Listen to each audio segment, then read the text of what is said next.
আসসালামু আলাইকুম ওয়া রাহমাতুল্লাহি ওয়া বারাকাতুহু বিসমিল্লাহ ওয়ালহামদুলিল্লাহ ওয়াসসালাতু ওয়াসসালামু আলা রাসূলিল্লাহ ওয়া বা'দ। রব্বে কারীম মহাগ্রন্থ আল কুরআনে ইরশাদ করেছেন, আউযু বিল্লাহি মিনাশ শাইতানির রাজীম, ইন্নাল্লাহা ইয়া'মুরুকুম আন তুআদ্দুল আমানাতি ইলা আহলিহা। নিঃসন্দেহে আল্লাহ তোমাদেরকে আদেশ করেন যে তোমরা আমানত তার হকদারের কাছে পৌঁছে দাও। সূরাতুন নিসা আয়াত ৫৮। জনসম্পদ আসলে শুধুমাত্র কোনো সরকারের খাজানা নয়, বরং এটি প্রত্যেক নাগরিকের রক্ত ঘামের উপার্জন, যা একটি জাতির ভবিষ্যৎ ও আস্থার প্রতীক। ইসলাম জনসম্পদকে আমানত বলে ঘোষণা করেছে। এই আমানতের প্রতি খেয়ানত করা শুধু আইনগত অপরাধী নয়, বরং আল্লাহর নিকট এক ভয়াবহ গুনাহ। তাই জনসম্পদ রক্ষা করা মানে নিজের ঈমান রক্ষা করা, জাতির মর্যাদা রক্ষা করা এবং পরবর্তী প্রজন্মের অধিকার রক্ষা করা। আজকের বিষয় জনসম্পদ রক্ষায় ইসলামের দিক নির্দেশনা। সুপ্রিয় দর্শক শ্রোতা, কাছে এবং দূরে যে যেখানে আছেন সবাইকে স্বাগত জানাচ্ছি যমুনা টেলিভিশনের নিয়মিত আয়োজন in the name of Allah with BRB cables অনুষ্ঠানে। আপনাদের সাথে আছি আমি মোহাম্মদ হেদায়েতুল্লাহ। অনুষ্ঠানটি টিভি সেটের পাশাপাশি যমুনা টেলিভিশনের ফেসবুক পেজে সম্প্রচারিত হচ্ছে। দর্শক, আপনারাও যোগ দিতে পারেন আমাদের সাথে এই অনুষ্ঠানে। সরাসরি ফোন করুন 0298-240-52 এই নাম্বারে। অতিথি হিসেবে আজ আমাদের সাথে অনলাইনে যুক্ত আছেন ফজলাতুল উস্তাজ শেখ সাদিকুর রহমান আল আজহারি হাফিজাহুল্লাহ, অনারেবল চিন্তক, গবেষক ও মুফাসসিরে কোরআন। আসসালামু আলাইকুম ওয়া রাহমাতুল্লাহ। আহলান ওয়া সাহলান শেখ। ওয়ালাইকুম আসসালাম ওয়া রাহমাতুল্লাহি ওয়া বারাকাতুহু। মুহতারাম, কেমন আছেন? আলহামদুলিল্লাহ রাব্বিল আলামিন। আল্লাহ তাআলা ভালো রেখেছেন, আশা করছি আপনিও ভালো আছেন এবং আল্লাহ তাআলা আপনাকে পুরোপুরি সুস্থ রাখুন, ভালো রাখুন এবং আমানত এবং সালামতে রাখুন। আপনার কাছে আমাদের জানবার বিষয়, আজকে নির্ধারিত বিষয় জনসম্পদ রক্ষায় ইসলামের দিকে নির্দেশনা। শুরুতে যদি আপনি বলতেন জনসম্পদ রক্ষায় ইসলাম কি নির্দেশনা দিয়েছে, আর মানুষের সম্পদ বা জাতির সম্পদ রক্ষা করার গুরুত্ব কতটুকু, ইসলাম এই বিষয়ে কি বলে, আপনি যদি সংক্ষেপে বলতেন প্লিজ। আলহামদুলিল্লাহি রাব্বিল আলামিন ওয়াসসালাতু ওয়াসসালামু আলা রাসূলিহিল আমিন ওয়া আলা আলিহি আত-তাইয়িবিন আত-তাহিরিন, সুম্মা আম্মা বা'দ। আল্লাহ পাকের অনেক অনেক শুকরিয়া আদায় করছি আজকের এই সুন্দরতম আয়োজনে আমরা সম্পৃক্ত হতে পেরেছি। ইন দ্য নেম অফ আল্লাহ এই অনুষ্ঠানের মধ্য দিয়ে যমুনা টেলিভিশনের নিয়মিত আয়োজনে আজকে জনস্বার্থ রক্ষায় আমাদের যে দায়িত্ব রয়েছে, এই দায়িত্ব সম্পর্কে কোরআন আমাদেরকে সজাগ করেছেন বারবার। আল্লাহ রাব্বুল আলামিন আমাদেরকে দায়িত্ব দিয়েছেন এবং এই দায়িত্বের ব্যাপারে নবীজি সাল্লাল্লাহু আলাইহি সাল্লাম বলছেন যে কুল্লুকুম রাঈন ওয়া কুল্লুকুম মাসউলুন আন রাঈয়াতিহি। তোমরা প্রত্যেকেই হচ্ছে দায়িত্বশীল, এই দায়িত্বের ব্যাপারে তোমাদেরকে জবাবদিহিতার সম্মুখীন হতে হবে। লা তুফসিদু ফিল আরদি বা'দা ইসলাহিহা। এই জমিনটা সংশোধিত হওয়ার পর এই জমিন রক্ষার দায়িত্ব আমাদের প্রত্যেকের। সংশোধিত এই জমিনের ভূখণ্ডকে রক্ষা, এর সম্পদকে রক্ষা, এর সম্মানকে রক্ষা, হেফাজত করা আমাদের প্রত্যেকের দায়িত্ব। নবীজি সাল্লাল্লাহু আলাইহি সাল্লাম পরিষ্কারভাবে বলেছেন যে যে ব্যক্তি নুহবা ইসলামে ছিনতাইয়ের মতো, ডাকাতির মতো, অন্যায়ের মতো, রাহাজানির মতো প্রথাকে চালু করবে, ফালাইসা মিন্না, সে আমি নবীর দলভুক্ত হতে পারে না। অন্য হাদিসের ভিতরে নবী আলাইহিস সালাতু ওয়াস সালাম বলছেন, মান হামালা আলাইনা সিলাহ ফালাইসা মিন্না। অস্ত্রে সুসজ্জিত হয়ে যারা অস্ত্র দেখে মুমিনদের সম্পদ আত্মসাৎ করবে, মুমিনদের কাছ থেকে শক্তি দেখে কোন সম্পদকে যারা নিয়ে নিবে, লুফে নিবে অথবা লুটে নিবে, লুটেরা বনে যাবে, নবীজি বলছেন ফালাইসা মিন্না, এই লোকগুলো আমি নবীর দলভুক্ত হতে পারে না। আপনি নিজেকে মুসলিম বলে মনে করতে পারেন, আপনি 5 ওয়াক্ত নামাজ পড়তে পারেন, আপনি হজ করতে পারেন, যাকাত দিতে পারেন, কিন্তু আপনি অন্যের সম্পদ লুণ্ঠনকারী, আপনি আল্লাহর কাছে নবীজির উম্মত হতে পারেন নাই। এবং নবীজি সাল্লাল্লাহু আলাইহি ওয়াসাল্লাম আরেক হাদিসের মধ্যে নবীজি সাল্লাল্লাহু আলাইহি সাল্লাম পরিষ্কারভাবে আমাদেরকে সজাগ করে গিয়েছেন এবং নবীজি বলেছেন যে ওই লোকটা আমি নবীর দলভুক্ত হতে পারে না যেই লোকটা তার জীবদ্দশায় মানুষের হক নষ্ট করবে এবং জুলম করবে। ইয়াকুমুয যুলম ফাইন্না যুলমা যুলুমাতুন ইয়াউমাল কিয়ামা। এটা ভয়ঙ্কর বিভীষিকা ডেকে আনবে আমাদের জন্য, অন্ধকার আচ্ছন্ন পরিবেশ ডেকে আনবে। জনস্বার্থ রক্ষায় নিজে দায়িত্বশীল হওয়া এটি অত্যন্ত জরুরি বিষয়। শুধুমাত্র আপনি দায়িত্বশীল হিসাবে এই দায়িত্ব পালন করতে হবে, বিষয়টা এমন না। সবাই সবার জায়গা থেকে সজাগ সচেষ্ট হতে হবে, দায়িত্ব পালন করতে হবে। এবং প্রতিবেশীর এই হকের ব্যাপারে নবীজি এত বেশি কথা বলেছেন, সাহাবায়ে-কেরাম মনে করতেছিলেন কান্নাহু ইউয়ারিসাহু, কেমন যেন নবীজি সাল্লাল্লাহু আলাইহি সাল্লাম আমাদেরকে প্রতিবেশীর ব্যাপারে বলতে বলতে তাদেরকে একেবারে অংশীদার বানিয়ে দিবে। সম্পদের যেভাবে সন্তানদেরকে একটা অংশ সন্তানরা পিতারা বর্তমানে পায়, এবং প্রতিবেশীরাও আমাদের কাছ থেকে একটা হক পাবে। এত বেশি প্রতিবেশীর হকের ব্যাপারে নবীজি সজাগ করেছেন।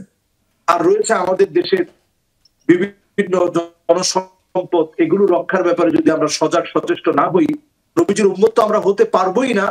কিয়ামতের দিন আল্লাহ তাআলা এগুলো আমাদের কাছে কাঁধের মধ্যে উঠিয়ে দিবেন, কাঁধের মধ্যে চাপিয়ে দিবেন। ওয়ানুসিবা লাহু লিওয়াউন ইয়াউমাল কিয়ামা, এবং আল্লাহ তাআলা সিলমোহর মেরে দিয়ে বলবেন, এই লোকগুলো জনসম্পদকে ধ্বংস করেছে, মানুষের অধিকারকে নষ্ট করেছে। আপনি যদি শহীদ হয়েও মারা যান, জনস্বার্থ যদি আপনি নষ্ট করেন, আল্লাহর আদালতে শহীদদেরকে আল্লাহ তাআলা সব মাফ করে দিবেন, কিন্তু জনগণের এই অধিকার, এটা আল্লাহ তাআলা মাফ করবেন না। এটার জন্য আল্লাহ তাআলা ঠিকই আপনাকে জবাবদিহিতার সম্মুখীন করবেন। চমৎকার করে আপনি বললেন কোরআন এবং হাদিসের আলোকে। আসলে মানুষ যারা প্রতিবেশী সম্পদ নষ্ট করেন, জনসম্পদ যারা ক্ষয়ক্ষতির মুখোমুখি করেন বা ছিনিয়ে নেন, আল্লাহ তাআলা তাদেরকে অবশ্যই আসামির কাঠগড়ায় দাঁড় করাবেন, এবং সেই বিষয়ের সুরাহা বা সমাধান করা ছাড়া এর কোনো গত্যন্তর থাকবে না। অনেক ধন্যবাদ আপনাকে শেখ। আরও একটি গুরুত্বপূর্ণ প্রশ্ন নিয়ে হাজির হওয়া একটা বিরতির পর। দর্শক দেখছেন in the name of Allah with BRB cables. ফিরছি কিছুক্ষণের মধ্যে ইনশাআল্লাহ তাআলা। প্রিয় অনুষ্ঠানের সাথেই থাকুন। আসসালামু আলাইকুম ওয়া রাহমাতুল্লাহি ওয়া বারাকাতুহু। স্বাগত আরও একবারের মতো প্রিয় দর্শক শ্রোতা, দেখছেন in the name of Allah with BRB cables. আজকের বিষয় জনসম্পদ রক্ষায় ইসলামের দিক নির্দেশনা। গুরুত্বপূর্ণ এই আলোচনায় অতিথি হিসেবে আমাদের সাথে যুক্ত আছেন ইসলামিক চিন্তাবিদ শেখ সাদিকুর রহমান আজহারী হাফেজাহুল্লাহ। স্বাগত শেখ। বিরতির পর আরও একবারের মতো এই পর্যায়ে আমরা আপনার কাছ থেকে জানতে চাইব, অনেক সময় মানুষ অন্যের সম্পদ দখল করার জন্যে তার জীবনের উপরেও আঘাত হেনে থাকে। রাস্তার মোড়ে মোড়ে মানুষকে পাথর দিয়ে, ইট পাটকেল দিয়ে হত্যা করতেও দেখা যায়। ইভেন হত্যা করার পরেও নৃত্য করতেও দেখা যায় সেই মুমূর্ষ ব্যক্তির শরীরের উপরে। কখনো কখনো আবার ব্যক্তি সম্পদ বাদ রেখে জাতীয় সম্পদ নিয়েও জবরদখল করার এই পায়তারাও আমাদের দেশে দেখা যায়। এই বিষয়গুলোকে ইসলাম কিভাবে দেখে, এই বিষয়ে যদি কোরআন সুন্নাহর আলোকে অল্প কথায় কিছু বলতেন প্লিজ। আসলে আমাদের দেশে অনেক সময় আমরা দেখি যে অন্যের সম্পদ রক্ষায় আমরা মরিয়া হয়ে পড়ি। আরেকজনের সম্পদ কিভাবে আমরা বক্ষণ করব, আরেকজনের সম্পদ আমরা কিভাবে দখল করে নিব, এই চিন্তা আমাদের মাথায় থাকে। এবং এটা সুকৌশলে আমি নামাজ পড়ার পরেও, ইবাদত বন্দেগী করার পরেও আমি আরেকজনের সম্পদ দখল করার জন্য আমি মরিয়া হয়ে পড়ি। নবীজি সাল্লাল্লাহু আলাইহি সাল্লাম বারবার আমাদেরকে সতর্ক করেছেন। এবং এই জাতীয় ব্যক্তি আল্লাহর কাছে এতটা ঘৃণিত হবে, লা ইউকাল্লিমুহুমুল্লাহ ওয়া লা ইউযাক্কিহিম ওয়া লা ইয়ানজুরু ইলাইহিম। আল্লাহ রাব্বুল আলামিন কিয়ামতের দিন দয়া দেখাবেন না, মায়া দেখাবেন না, এদের দিকে তাকাবেন না। আমরা দৃশ্যপটে বলতে চাই যে পাথর নিক্ষেপ করে মানুষকে মানুষ মারতে পারে, এখনো দৃষ্টান্ত আমরা আমাদের দেশে দেখেছি যে পাথর মেরে মানুষ মানুষকে হত্যা করেছে অল্প কিছু দুনিয়ার স্বার্থের জন্য। আল্লাহ রাব্বুল আলামিন কিয়ামতের দিন এই জাতীয় মানুষদেরকে বলবে, ফালইয়াউমা নানসাহুম কামা নাসু লিকা ইয়াউমিহিম হাদা, ফালইয়াউমা নানসাহুম কামা নাসু লিকা ইয়াউমিহিম হাদা। আজ আমি তোমাদেরকে ভুলে গেলাম যেভাবে তোমরা আমাকে ভুলে গিয়েছিলে। দুনিয়ার জীবনে সামান্য দুনিয়া অর্জনের জন্য আমরা এই চেষ্টা চালিয়ে যাচ্ছি যে কে কার চাইতে বেশি ধনী হতে পারবো, ক্ষমতার মসনদে এই দ্রুত আমরা আদিষ্ট হতে পারবো। এই চিন্তায় আমরা একে অপরের সম্পদ বক্ষণের জন্য আমরা চেষ্টা করি, এবং এই চেষ্টাটা এতটাই বেশি হয় আমরা কার সম্পদ মেরে খাচ্ছি এটা আমরা চিন্তা করি না। এই জন্য আমরা আমাদের জীবনে ইসলামকে যদি আমরা ফলো করি, ইসলামকে যদি আমরা মেনে চলি, শরিয়ার আইনকে যদি আমরা মেনে চলার চেষ্টা করি, ইন্নাল্লাহা ইয়া'মুরু বিল আদল, আল্লাহ পাক যে আদালতের কথা বলেছেন, ন্যায় ইনসাফের কথা বলেছেন, এই ন্যায় ইনসাফের ভিত্তিতে যদি সমাজ পরিচালনার সিদ্ধান্ত আমরা নিই, তবেই এই সমাজটা পরিবর্তন হবে। যদি না হয় তাহলে এই সংঘাত যেভাবে চলছে এভাবে চলতে থাকবে, রক্তপাত যেভাবে চলছে এভাবে চলতে থাকবে, এবং এই দেশটা অধঃপতনের দিকে চলে যাবে। সারা পৃথিবীর শান্তি যদি ফিরিয়ে আনতে হয়, কোরআন এবং সুন্নাহর দিকে আমাদেরকে ধাবিত হতে হবে। এবং বর্তমান সময় সুযোগ অনুযায়ী যে বিষয়টি বারবার সবার মুখে চলে আসছে, উই ওয়ান্ট জাস্টিস, আমরা এই জাস্টিস ইনসাফকে কায়েম করতে চাই। এটা যদি চলে আসে, নবী সাল্লাল্লাহু আলাইহি সাল্লামের এই দুনিয়াতে আগমনের উদ্দেশ্য হাসিল হবে। মাকাম রাসূলুল্লাহ সাল্লাল্লাহু আলাইহি সাল্লাম আলাল মিম্বার, নবীজি সাল্লাল্লাহু আলাইহি সাল্লাম যখনই মিম্বরে উঠতেন, নবীজি সমস্ত খুতবার ভিতরে আদালতের কথা বলতেন, ইনসাফের কথা বলতেন, জাস্টিসের কথা বলতেন। আম্মা জান আয়েশা সিদ্দিকা রাদিয়াল্লাহু তাআলা আনহা বলেন, মাকাম রাসূলুল্লাহ সাল্লাল্লাহু আলাইহি সাল্লাম, এমন কোনদিন আমি নবীজির খুতবা শুনি নাই যে খুতবার ভিতরে নবীজি আল্লাহর ভয়ের কথা বলেন নাই, আদালতের কথা বলেন নাই, ন্যায় ইনসাফের বিচারের কথা বলেন নাই। এমনকি বিচার এসেছে, সেই বিচারে একজন সম্ভ্রান্ত মহিলার হাত কাটতে হবে, সেই জায়গায় হিব্বু রাসূলিল্লাহ, নবীজির সবচেয়ে প্রিয় আদরের উসামাকে সবাই মিলে পাঠিয়েছিলেন, তুমি একটু রিকোয়েস্ট করে এই শাস্তিটা কমিয়ে আনো। নবীজির কাছে গিয়ে রিকোয়েস্ট করা হলো। নবীজি বললেন যে এটা তো দূরের কথা, লাউ ফাতেমা বিনতে মুহাম্মদ লা সারাকাত লা কাতাতু ইয়াদাহা, যদি আমার মেয়ে ভুল করে ফাতেমাও চুরি করে ফেলতো, আমি তার হাত কেটে দিতে সামান্য দ্বিধাবোধ করতাম না। আমাদের দেশে এই যে অন্যায়গুলো হচ্ছে, এর পেছনে অন্যতম কারণ হচ্ছে আইন আছে ঠিক, কিন্তু আইনের প্রয়োগ নেই। সত্যিকার প্রয়োগ যদি আমরা আইনের ঘটাতে পারতাম, তাহলে এই জমিনে আদালত প্রতিষ্ঠা হতো, মানুষ নির্দ্বিধায় ঘুরে বেড়াতে পারত, ব্যবসা বাণিজ্য করতে পারত, সকল অঙ্গনে শান্তিময় একটা পরিবেশ বিরাজ করত। আল্লাহ তাআলা আমাদেরকে বুঝার এবং তদনুযায়ী আমল করার তৌফিক দান করুন। আইন প্রয়োগকারী সংস্থাকে তাদের আইন বাস্তবায়ন করার তৌফিক দান করুন। ধন্যবাদ জানাচ্ছি আপনাকে। ফিরবো আরেকটি প্রশ্ন নিয়ে। দর্শক দেখছেন in the name of Allah with Arabic cables অনুষ্ঠানে এই পর্যায়ে নিচ্ছি আরও একটি বিজ্ঞাপন বিরতি, সাথেই থাকুন। আসসালামু আলাইকুম ওয়া রাহমাতুল্লাহি ওয়া বারাকাতুহু। স্বাগত আরও একবারের মতো প্রিয় দর্শক শ্রোতা, আপনারা দেখছেন in the name of Allah with Arabic cables. আজকের বিষয় জনসম্পদ রক্ষায় ইসলামের দিক নির্দেশনা, গুরুত্বপূর্ণ আলোচনায় সাথে আছেন ফজলতুল উস্তাজ শেখ সাদিকুর রহমান আজহারি হাফেজাহুল্লাহ। শেখ, আমরা আমাদের অনুষ্ঠানের শেষের দিকে ছোট করে দুটি বিষয় জানতে চাইব। একটি হলো, আমাদের দেশে যারাই চাঁদাবাজি করে থাকেন, অন্যের সম্পদ, জনসম্পদ কিংবা জাতীয় সম্পদ এভাবে লুণ্ঠন করে থাকেন, তাদেরকে দেখা যায় অনেক সময় সালাত আদায় করেন, সিয়াম সাধনা করেন, জাকাতও দিতে দেখা যায়, পরোপকারও সাধন করতে কখনো কখনো দেখা যায়। তাদের এই আমলগুলির ব্যাপারে ইসলামের দৃষ্টিভঙ্গি কি, কবুল হবে কি হবে না, বা আল্লাহ তাআলা কিভাবে সেগুলিকে ট্রিট করবেন? আর শেষে যদি আপনি একটু বলতেন অল্প কথায় যে একজন আদর্শ মুসলিম হিসেবে এই সব জনসম্পদ, জাতীয় সম্পদ রক্ষায় আমাদের করণীয় কি ব্যক্তিগত পর্যায় থেকে, এই বিষয়ে যদি একটু কথা বলতেন প্লিজ প্লিজ। জাযাকুমুল্লাহু খায়রান। এটি অত্যন্ত গুরুত্বপূর্ণ। আমরা যারা সালাত আদায় করি, একজন মুমিন সালাত আদায়কারী ব্যক্তি যিনি নামাজ পড়বেন, উনি সবচেয়ে বেশি মানবিক হবেন। আপনি কেমন করে চাঁদাবাজ হবেন?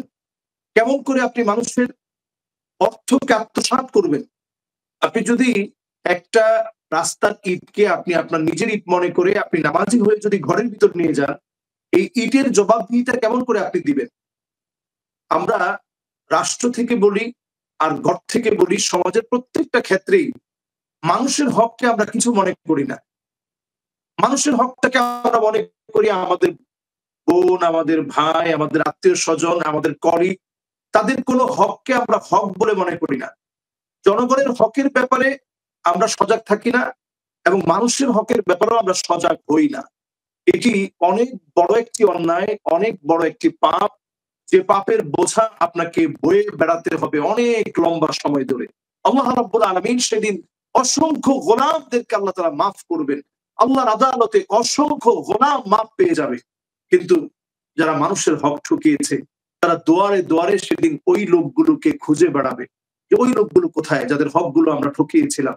এজন্য ওমর ফারুক রাদিয়াল্লাহু তাআলা আনহু ইন্তেকালের সময়, দুনিয়া থেকে যখন ছুরি দিয়ে আঘাত করা হলো ফজরের নামাজের সময়, ওনাকে খাবার খাওয়ানো হচ্ছিল, ওনার সেই খাবারগুলো বের হয়ে যাচ্ছে, যেহেতু ওনার পেট ছিদ্র হয়ে গিয়েছে, নাড়ি বুড়িগুলো ছিদ্র হয়ে গিয়েছে, খাবার বের হয়ে যাচ্ছে।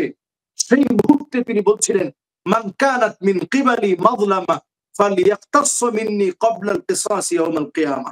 যদি কারো হক আমি ঠকিয়ে থাকি, কারো অধিকার যদি নষ্ট করে থাকি, তোমরা আমার উপর একটু প্রতিশোধ নিয়ে নাও। আর সেখানে আমরা দেখি আমাদের দেশের সম্পদকে নষ্ট করার একটা অপচেষ্টা চলছে। আমাদের টুরিস্ট স্পট গুলো এখন নিরাপদ না, আমাদের দেশের খনিজ সম্পদ গুলো নিরাপদ না। কে কার চাইতে বেশি লুট করে নিবে, এই ঘৃণিত অপচেষ্টা এখন আমাদের মধ্যে চলছে। এটা কোনো নামাজি ব্যক্তির কাজ হতে পারে না। এই ব্যক্তির নামাজ আল্লাহর কাছে কবুল হবে না। আবু হুরায়রা রাদিয়াল্লাহু তাআলা আনহু বলছেন, এমন কিছু নামাজি আছে যারা ৬০ বছর ধরে সিজদা দিয়েছে, লা ইউকবাল মিনহুম সিজদাতান ওয়াহিদা, কিন্তু তাদের একটা সিজদাও আল্লাহর কাছে কবুল হয় নাই। তো এরকম দুর্ভাগা ব্যক্তি তো তারা হবে যারা দুনিয়ার জীবনে মানুষের হককে নষ্ট করেছে, যারা নামাজ পড়ার পরেও মানবিক হতে পারে নাই, যারা হজ করার পরেও মানবিক হতে পারে নাই, যারা দান করার পরেও মানবিক হতে পারে নাই, মানুষের অধিকার বুঝে নাই, জনগণের অধিকারকে নিশ্চিত করার চেষ্টা করে নাই। আবু বকর রাদিয়াল্লাহু তাআলা আনহু তিনি যখন খলিফা ছিলেন, তিনি মানুষের অধিকারের জন্য এত বেশি কাজ করতেন এবং তিনি লোকদের সামনে গিয়ে বলতেন, ইন্নী উল্লিতু আলাইকুম ওয়া লাস্তু বিখাইরিকুম, আমি তোমাদের নেতা নির্বাচিত হয়েছি, কিন্তু তোমাদের চাইতে আমি সেরা হতে পারিনি। এটা ছিল আমাদের পূর্বপুরুষদের আখলাক। বর্তমান সময়ে যে আখলাক এখন আমরা প্রদর্শন করছি, এই আখলাকটা আমাদের আখলাক হতে পারে। অনেক ধন্যবাদ আপনাকে শেখ। আপনি প্রাঞ্জল ভাষায় ঐতিহাসিক প্রেক্ষাপট তুলে ধরে আপনি আমাদেরকে বোঝানোর চেষ্টা করেছেন যে জাতীয় সম্পদ এবং পরের সম্পদ, জনসম্পদ, প্রতিবেশী সম্পদ রক্ষায় সবাইকে অগ্রণী ভূমিকা পালন করতে হবে। জাযাকুমুল্লাহ খায়রান। প্রিয় দর্শক, নবী করিম সাল্লাল্লাহু আলাইহি ওয়াসাল্লাম সতর্ক করে বলেছেন, যে ব্যক্তি জনসম্পদ থেকে অন্যায়ভাবে কিছু আত্মসাৎ করবে, কিয়ামতের দিন সে সেই চুরিকৃত জিনিস বয়ে নিয়ে হাজির হবে। সহিহ বুখারী ও মুসলিম। অতএব আমাদের প্রতিটি দায়িত্বশীল কর্মকর্তা, কর্মচারী, এমনকি সাধারণ মানুষকেও বুঝতে হবে, জনসম্পদ শুধু টাকা পয়সা নয়, এটি আল্লাহর অর্পিত আমানত। এই আমানত রক্ষা করতে পারলেই সমাজে ন্যায়, সততা ও আস্থা প্রতিষ্ঠিত হবে। আর এভাবেই আমরা গড়ে তুলতে পারব দুর্নীতিমুক্ত, স্বচ্ছ ও কল্যাণমুখী একটি বাংলাদেশ। প্রিয় দর্শক শ্রোতা, in the name of Allah with BRB cables, আজ পর্যন্তই। আপনাদের প্রত্যেককে ধন্যবাদ জানাচ্ছি এই অনুষ্ঠানের সাথে এতক্ষণ পর্যন্ত থাকবার। জাযাকুমুল্লাহ খাইরান। ওয়াসসালামু আলাইকুম ওয়া রাহমাতুল্লাহি ওয়া বারাকাতুহু।